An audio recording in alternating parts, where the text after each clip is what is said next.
কাল ইতিহাসের পাতায় আরেকটি গুরুত্বপূর্ণ দিন হয়ে থাকবে, কারণ আজ লন্ডনে তারেক রহমান যে রাজনৈতিক ভয়ভিত্তিক বয়ান তৈরি করেছিলেন সেটার ভিত কেঁপে উঠেছে ঢাকা হোটেল শেরাটনে। সারাদিন বিভিন্ন মঞ্চে তারেক রহমান বলে বেড়াচ্ছিলেন, জামায়াত ক্ষমতায় এলে নারীরা ঘরে বন্দী হয়ে থাকবে, দেশ আফগানিস্তান হয়ে যাবে। নারীদের ভয় দেখিয়ে রাজনীতি করার এই পুরনো কৌশলটা ছিল বিএনপির শেষ ভরসা। কিন্তু 4 ফেব্রুয়ারি সন্ধ্যায় জামায়াতে ইসলামী যা করলেন তা বিএনপির সেই ভয়ের রাজনীতির কফিনে শেষ পেরেক ঢুকে দিল। জামায়াতে ইসলামী ঘোষণা করলেন তাদের নির্বাচনী ইশতেহার। কোনো আবেগী স্লোগান নয়, কোনো রাতারাতি লেখা কাগজ নয়, বরং 200 জন বিশেষজ্ঞের গবেষণার ফলাফল। অর্থবিদ, শিক্ষাবিদ, আইটি এক্সপার্ট, ডিফেন্স অ্যানালিস্ট। এটা কোনো দলের ইশতেহার নয়, এটা একটি রাষ্ট্র পরিচালনায় ব্লুপ্রিন্ট। এখন আসি সেই একমাত্র পয়েন্টে যে তারেক রহমানের নারী বিরোধী প্রোপাগান্ডাকে ধুয়ে মুছে সাফ করে দিয়েছে।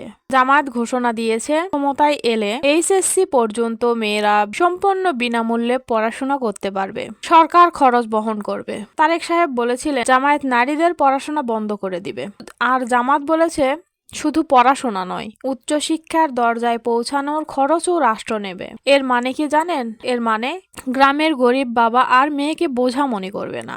মেয়ের বিয়ে নয়, কলেজের ভর্তির ফর্মই হবে তার প্রথম চিন্তা। এটা নারী উন্নয়নের বাস্তব উদাহরণ। ইশতেহারে আরো পরিষ্কারভাবে বলা হয়েছে নিরাপদ ও মর্যাদাপূর্ণ রাষ্ট্র পরিচালনায় নারীদের অংশগ্রহণ, কর্মক্ষেত্রে হ্যারাসমেন্টের বিরুদ্ধে জিরো টলারেন্স। এখন প্রশ্ন, এগুলো কি নারী বিদ্বেষী দলের ভাষা? আর লক্ষ্য করুন লোকেশন, কোনো গোপন ঘর নয়, কোনো অন্ধকার অফিস নয়, ইন্টারন্যাশনাল স্ট্যান্ডার্ড হোটেল শেরাটন। উপস্থিত ছিলেন আমেরিকা, ইউরোপ, চীন সহ বিভিন্ন দেশের কূটনৈতিকরা, দেশি বিদেশি সাংবাদিকরা। এটা কোনো গোপন মিটিং নয়, এটা ছিল আগামী রাষ্ট্রনায়কের প্রকাশ্য ঘোষণা।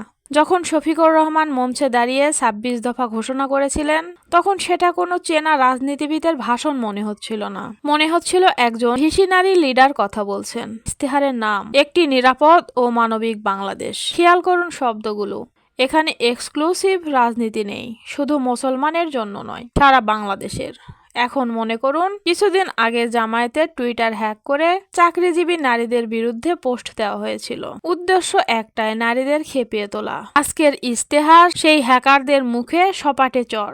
আর জাতীয় স্বার্থ, ইশতেহারের 1 নম্বর দফা সার্বভৌমত্বে আপোষহীন বাংলাদেশ। পানি চুক্তি, সীমান্ত অগ্রসর, কোনো ক্ষেত্রে নতজানু নয়। তারুণ্যদের জন্য চাকরির আবেদন ফি শূন্য, প্রযুক্তি, ম্যানুফ্যাকচারিং ও ফিশারিতে ব্যাপক বিনিয়োগ, বেকার মুক্ত বাংলাদেশের রোডম্যাপ।